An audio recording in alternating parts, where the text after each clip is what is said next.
하나님께서 우리에게 주신 말씀 보시겠습니다. 사사기 13장 1절에서 16절까지 말씀입니다. 사사기 13장 1절에서 16절까지 말씀, 긴 내용의 말씀인데요, 우리 함께 한 목소리로 읽겠습니다. 시작. 이스라엘 자손이 다시 여호와의 목전에 악을 행하였으므로 여호와께서 그들을 40년 동안 블레셋 사람의 손에 넘겨주시니라. 소라 땅의 단 지파의 가족 중에 마누아라 이름하는 자가 있더라. 그의 아내가 임신하지 못함으로 출산하지 못하더니 여호와의 사자가 그 여인에게 나타나서 그에게 이르시되, 보라, 내가 본래 임신하지 못함으로 출산하지 못하였으나 이제 임신하여 아들을 낳으리니 그러므로 너는 삼과 포도주와 독주를 마시지 말며 어떤 부정한 것도 먹지 말지니라. 보라, 내가 임신하여 아들을 낳으리니 그의 머리 위에 삭도를 대지 말라. 이 아이는 태에서 나옴으로부터 하나님께 바쳐진 나실인이 됨이라. 그가 블레셋 사람의 손에서 이스라엘을 구원하기 시작하리라 하시니, 이에 그 여인이 가서 그의 남편에게 말하여 이르되, 하나님의 사람이 내게 오셨는데 그의 모습이 하나님의 사자의 용모 같아서 심히 두려움으로 어디서부터 왔는지 내가 묻지 못하였고, 그도 자기 이름을 내게 이르지 아니하였으며, 그가 내게 이르기를, 보라, 내가 임신하여 아들을 낳으리니 이제 포도주와 독주를 마시지 말며 어떤 부정한 것도 먹지 말라. 이 아이는 태에서부터 그가 죽는 날까지 하나님께 바쳐진 나실인이 됨이라 하더이다 하니라. 마노아가 여호와께 기도하여 이르되, 주여 구하옵나니 주께서 보내셨던 하나님의 사람을 우리에게 다시 오게 하사 우리가 그 낳을 아이에게 어떻게 행할지를 우리에게 가르치게 하소서 하니, 하나님이 마누아의 목소리를 들으시니라. 여인이 밭에 앉았을 때 하나님의 사자가 다시 그에게 임하였으나 그의 남편 마누아는 함께 있지 아니한지라. 여인이 급히 달려가서 그의 남편에게 알리어 이르되, 보소서, 전일에 내게 오셨던 그 사람이 내게 나타났나이다 하매, 마누아가 일어나 아내를 따라가서 그 사람에게 이르러 그에게 묻되, 당신이 이 여인에게 말씀하신 그 사람이니까 하니, 이르되 내가 그러다 하니라. 마누아가 이르되, 이제 당신의 말씀대로 되기를 원하나이다. 이 아이를 어떻게 기르며 우리가 그에게 어떻게 행하리이까? 여호와의 사자가 마누아에게 이르되, 내가 여인에게 말한 것들을 그가 다 삼가서 포도나무의 소산을 먹지 말며 포도주와 독주를 마시지 말며 어떤 부정한 것도 먹지 말고 내가 그에게 명령한 것은 다 지킬 것이니라 하니라. 마누아가 여호와의 사자에게 말하되, 구하옵나니 당신은 우리에게 머물러서 우리가 당신을 위하여 염소 새끼 하나를 준비하게 하소서 하니, 여호와의 사자가 마누아에게 이르되, 내가 비록 나를 머물게 하나 내가 내 음식을 먹지 아니하리라. 번제를 준비하려거든 마땅히 여호와께 드릴지니라 하니, 이는 그가 여호와의 사자인 줄을 마누아가 알지 못함이었더라. 아멘. 오늘은 나실인 삼손에 대한 이야기를 함께 생각해 보겠습니다. 삼손에 대한 이야기는 우리가 어린 시절에 주일학교에서 가장 많이 들었던 이야기 중에 하나입니다. 사사기에서 삼손에 대한 이야기를 읽어보면 사사들 중에서 가장 강력한 용사였다라는 느낌을 충분히 가질 수 있게 됩니다. 강한 용사 기드온보다도, 큰 용사라는 입다보다도 더 강력한 용사를 꼽으라면 단연코 삼손이라고 대답할 수 있을 것입니다. 사사 삼손에 대한 이야기에는 기드온처럼 300용사도 필요하지 않았습니다. 입다처럼 그와 함께하는 잡류들도 필요하지 않았습니다. 그냥 삼손 혼자 힘만으로도 수많은 블레셋 군대와 맞서 싸웠고 승리했다는 이 이야기가 반복해서 증거되고 있기 때문입니다. 사사기 15장을 보시면 이런 삼손의 활약상을 매우 구체적으로 증거하고 있습니다. 삼손이 여우 300마리를 붙들어서 꼬리에 꼬리를 묶고 회를 만들어 불을 붙이고 던지면서 블레셋 사람들의 밭에 불을 놓았다라고 했습니다. 이는 삼손이 혼자서 여우 300마리를 붙잡고 마치 횃불놀이 하듯이 가지고 놀았다라는 말입니다. 그리고 같은 15장 15절을 보시면 삼손이 나귀의 새 턱뼈를 가지고 그 나귀의 새 턱뼈 하나만을 가지고 블레셋 군대 3,000명을 순식간에 죽였다고 증거하고 있습니다. 이렇게 엄청난 강력한 용사인 삼손이 이스라엘의 사사가 되었기 때문에 삼손이 사사로 있는 20년간 이스라엘은 평안할 수 있었다라고 증거하고 있습니다. 하지만 이렇게 엄청나게 강력한 용사로 활약한 사사 삼손의 삶도 실패한 삶이 되고 말았다는 것이 성경이 우리에게 증언하는 교훈입니다. 사사기 16장이 소개하는 사사 삼손의 마지막 모습은 큰 힘을 잃어버려 블레셋 군대에 사로잡히게 되고 죽도록 매를 맞고 양 눈알이 빠지는 비참한 고문을 당합니다. 수많은 블레셋 사람들에게 조롱과 멸시를 받으며 죽어가는 패배자의 모습으로 그 마지막이 소개되고 있습니다. 하지만 삼손은 마지막 순간이나마 하나님 앞에서 자신의 죄를 회개하고 하였고 잃어버린 힘을 다시 구하며 원수 갚을 길을 간구했습니다.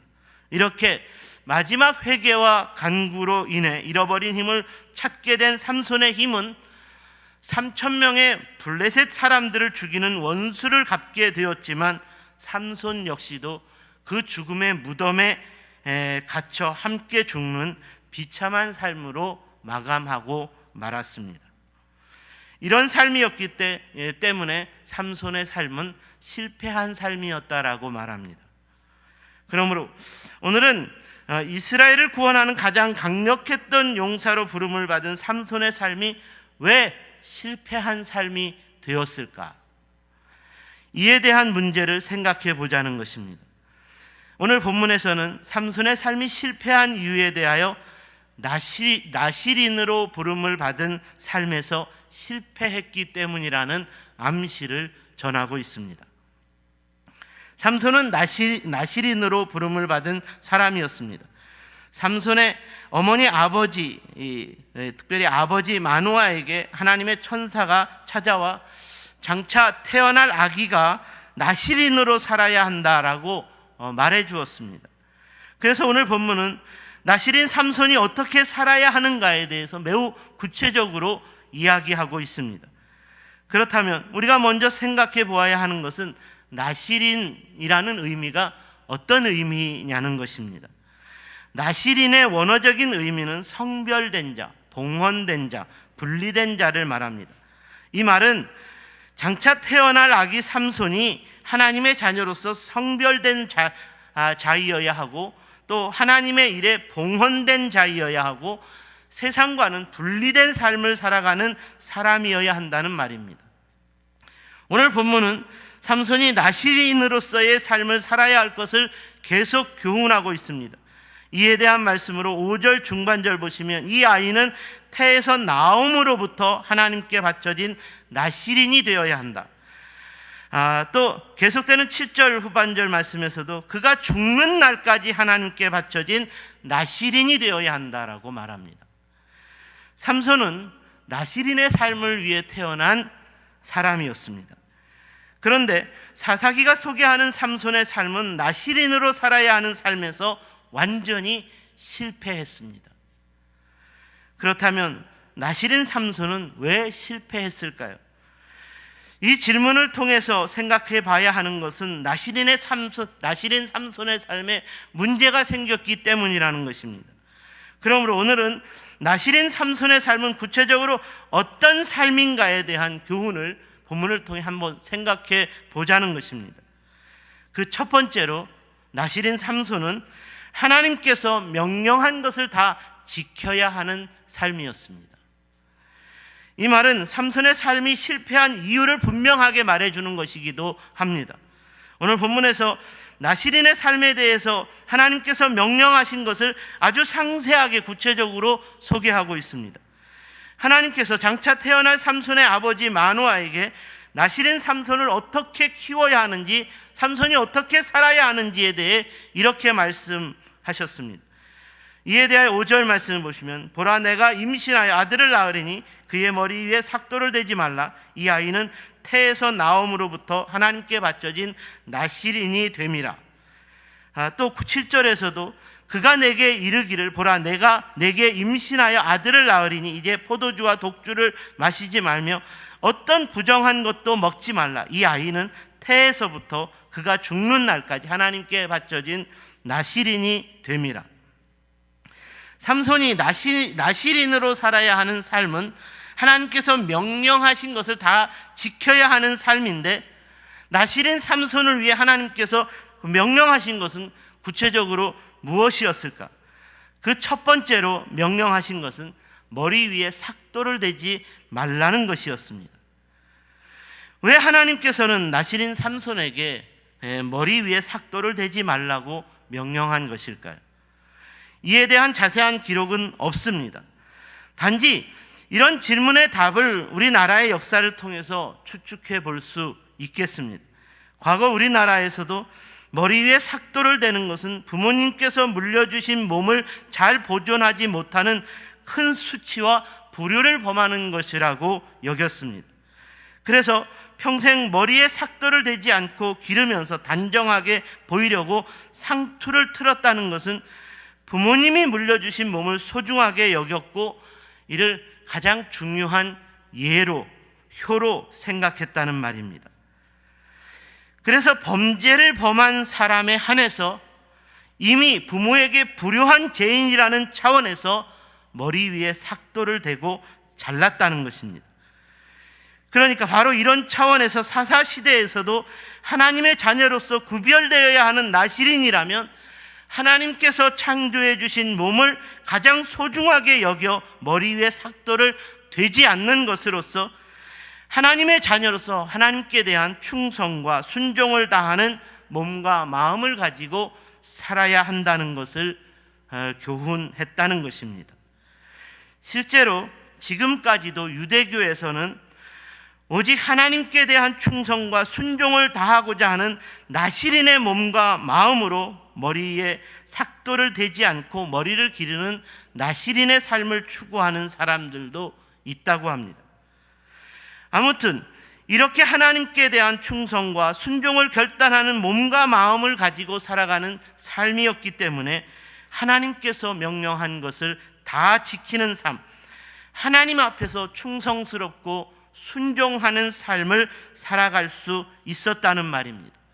그러니까 하나님께서 삼손의 엄청난 힘의 근원을 머리에 삭도를 대지 않는 약속에 두었다는 것은 어떤 상황에서도 네가 하나님께 대한 충성과 순종을 지켜내는 삶의 자리에 있다면 전능하신 하나님께서 너와 함께 해주시겠다는 약속의 증표였다는 것입니다.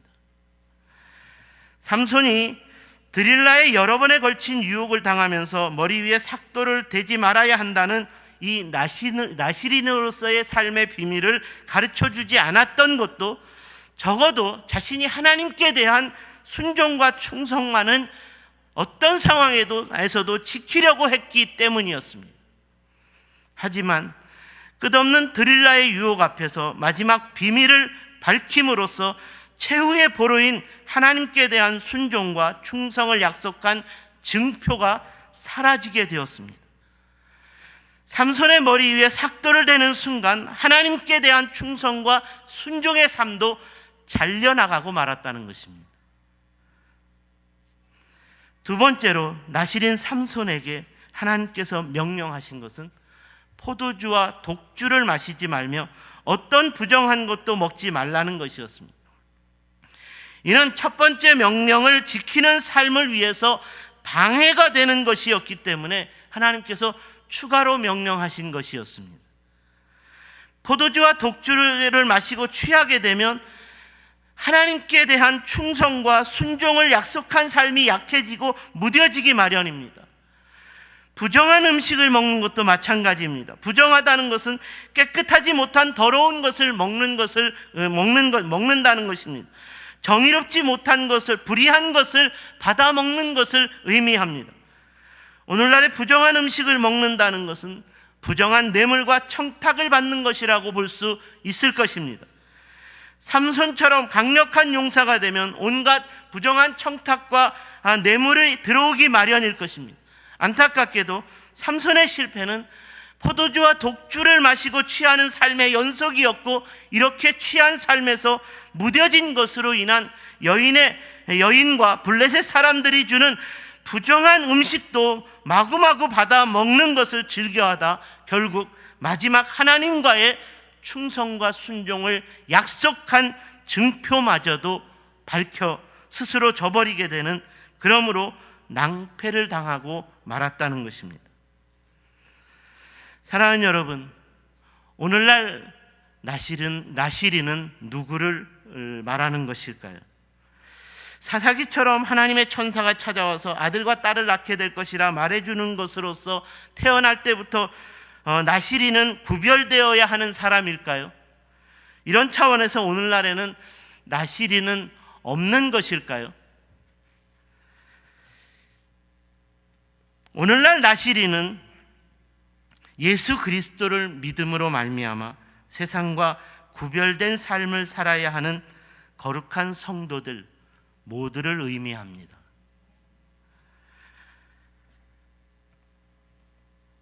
저와 여러분이 예수님을 구주로 믿는 성도라면 우리 모두가 나시린이어야 한다는 것입니다.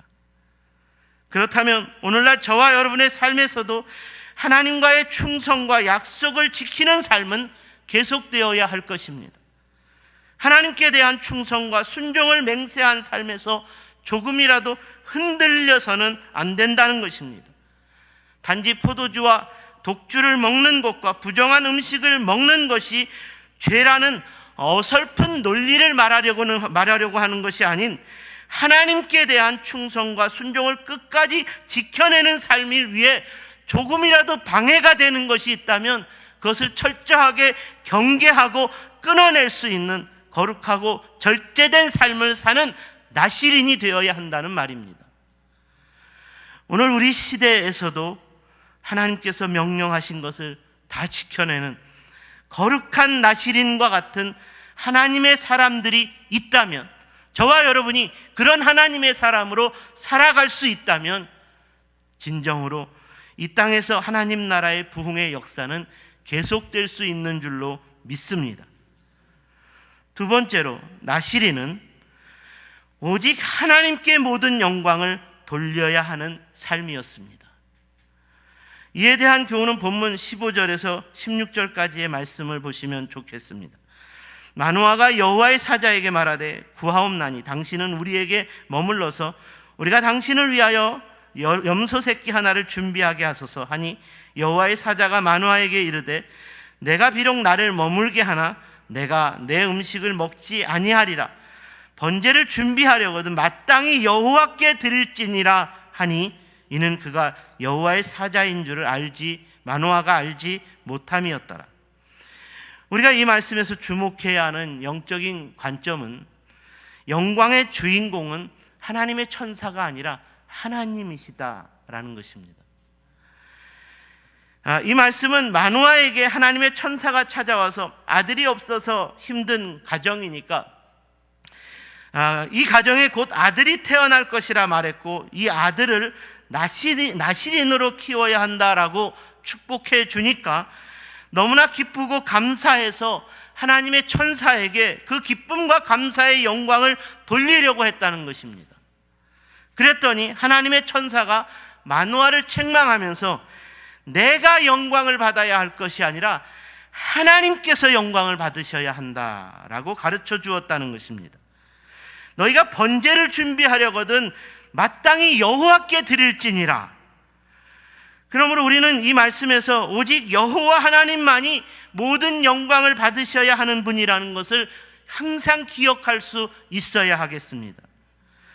하지만 우리 인간은 이 영적인 분별력에 있어서 언제나 너무나 연약한 존재들입니다. 그래서 하나님만이 영광을 받으셔야 한다는 것을 너무나 쉽게 잊어버린다는 것입니다. 인간은 그저 자기보다 조금만 더 강한 존재라고 생각하면, 자기에게 큰 유익을 주는 존재라고 생각하면 너무나 쉽게 박수를 치며 영광을 돌리고 그에게 고개를 숙입니다.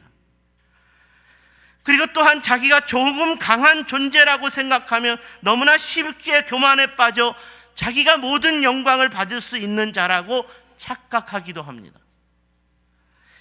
오늘 본문의 마노아도 이런 차원에서 영적으로 연약한 존재였습니다. 그저 하나님의 천사라고 하는 사람이 찾아와서 잠시 축복기도 몇 번 해주니까 마치 천사가 전능한 구원자인 줄 알고 믿고 그에게 모든 영광을 돌리며 절하려고 했습니다.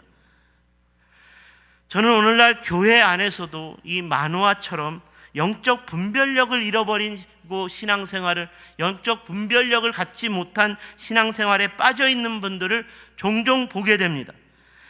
그저 천사처럼 하나님의 종으로 부름받은 목자로서 하나님의 이름으로 자기 자식과 가정과 그리고 사업을 위한 축복 기도를 해주었고, 그래서 받게 된 축복인데 마치 그 목자가 전능자라도 되는 것처럼 그 목자에게 온갖 번제물을 내어놓고 영광을 돌리려고 합니다.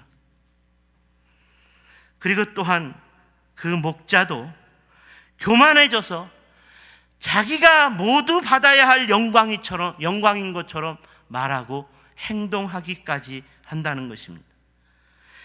제가 보기에는 지난날 한국교회 역사 가운데서 이 마노아와 같은 성도들을 통해서 거짓된 영광에 취해 하나님의 영광을 훼손하는 이상한 목자들이 너무나 많았다는 생각이 듭니다. 어디 마노아만 이렇게 거짓된 영광에 취해 있었겠습니까? 그의 아들 삼손도 거짓된 영광에 취해 있었습니다. 삼손은 거짓된 영광을 교만해서 자기의 힘과 자기 능력에 의지해서 그것으로 인해 수많은 사람들이 자기에게 박수를 치니까 삼손이 거짓된 영광을 받아 누리는 교만에 취해 있었다는 것입니다. 하나님께 대한 충성과 순종의 약속으로 강력한 힘과 능력을 갖게 되었고, 그래서 블레셋 군대를 물리칠 수 있었는데 사람들이 모든 영광을 자기에게 돌리니까 점점 자기 힘과 능력으로 가능한 일이었다라고 생각했습니다. 블레셋 사람들이 포도주와 독주를 마음껏 먹도록 가져다 주었으며 이 세상에서 삼손의 힘과 능력을 당할 자가 없다고 칭찬하고 어여쁜 여인까지 소개시켜 주니까 마치 자기가 왕이라도 된 것처럼 교만에 빠져 영광을 스스로 취하는 주인공으로 착각하며 살았다는 것입니다. 오직 하나님께 돌려야 하는 영광을 자기가 받을 수 있는 영광이라고 생각했습니다. 삼손이 드릴라에게 자기 머리에 삭도를 대라고 가르쳐 준 것도 이제는 더 이상 하나님의 힘과 능력이 아닌 내 힘과 능력으로 이 모든 영광을 취하고 누릴 수 있다고 믿었기 때문이었을 것입니다. 그러므로 오직 하나님께 모든 영광을 돌려야 한다는 나시린의 삶을 더 이상 살지 않았습니다. 사랑하는 여러분, 저는 오늘날 한국교회 가운데 부흥이 일어나지 않는 이유는 오늘날 교회 가운데 더 이상 나시린으로 사는 사람들이 없기 때문이라는 생각이 듭니다. 오늘날 교회 가운데 오직 하나님께만 영광을 돌려야 한다는 진정한 나시린을 찾을 수 없다는 것입니다. 오직 하나님께 모든 영광을 돌려야 한다는 나시린으로서의 삶을 지켜내는 하나님의 사람들의 이야기가 전혀 들려오지 않기 때문이라는 말입니다. 어쩌다 교회 부흥을 위한 세미나를 한다고 해서 찾아가서 들어보면 하나같이 목사들도 자기 영광에 취해 자기 자랑만 앞세우고 교만한 주인 노릇하고 있는 성공한 목회자들의 이야기들 뿐이었습니다. 오직 하나님께 모든 영광을 돌리는 겸손한 종으로 끝까지 살아내고 있다는 이야기를 도무지 들을 수가 없었습니다. 간혹 하나님께 모든 영광을 돌리는 겸손한 종의 모습을 살아내는 목회자가 있으면 이런 목회자에게 세상 언론들이 큰 이슈와 주목을 하기도 합니다. 100주년 기념교회를 은퇴한 이재철 목사님 같은 분이 아마 그런 분일 것입니다. 이재철 목사님은 대형교회 담임 목회를 은퇴하면서 청빈한 삶으로, 아무것도 취하지 않는 청빈한 삶으로 되돌아가는 것으로서 한국교회에 큰 울림을 주신 분이었습니다. 그런데 저는 솔직하게 이렇게 목회자가 겸손한 종의 삶으로 인해 언론의 이슈를 받고 주목을 받는 오늘날의 한국교회의 영적 현실은 너무나 씁쓸하다는 생각이 듭니다. 얼마나 주님의 종다운 겸손한 종이 없었다면, 얼마나 주님의 종다운 겸손한 삶을 살아가는 목회자를 찾기가 어려웠으면 이렇게 언론들의 스포트라이트를 받아야 하는가에 대한 생각이 들기 때문입니다. 적어도 나시린의 삶으로 부름을 받은 목회자라면 모두가 겸손한 삶을 살아낼 수 있어야 하지 않겠습니까? 한국교회가 이재철 목사라는 분만이 진정한 하나 주님의 종이라고 언론의 스포트라이트를 받고 있는 영적 현실로 인해 저는 너무나 큰 수치를 당하고 있다는 생각이 듭니다. 사랑하는 여러분, 나시린 삼손의 이야기가 주는 교훈은 아무리 잘난 사람이라도, 아무리 멋진 사람이라도, 아무리 똑똑한 사람이라도, 아무리 강력한 힘과 능력을 가진 용사라도 하나님 앞에서 부름을 받은 겸손한 종의 삶이라는 것을 영원토록 잊지 말아야 한다는 것입니다. 우리 모두는 죽는 날까지 하나님께 영광을 돌려야 하는 종의 삶이라는 것을 잊지 말아야 한다는 것입니다. 부름을 받은 겸손한 종의 삶이기 때문에 항상 하나님의 명령을 지키는 삶을 위해 최선의 순종과 충성을 다할 수 있어야 합니다. 주인의 부름을 받은 겸손한 종의 삶이 어떻게 감히 주인의 영광을 취하는 자리에 앉아 있을 수 있겠습니까? 부름을 받은 겸손한 종의 삶은 항상 주인이신 하나님께 모든 영광을 돌려드려야 하는 줄 믿습니다.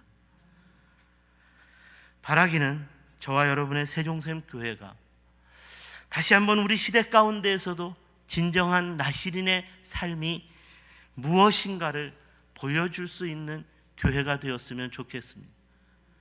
목회자인 저뿐만 아니라 우리 모두가 다 나시린으로 부름을 받았습니다.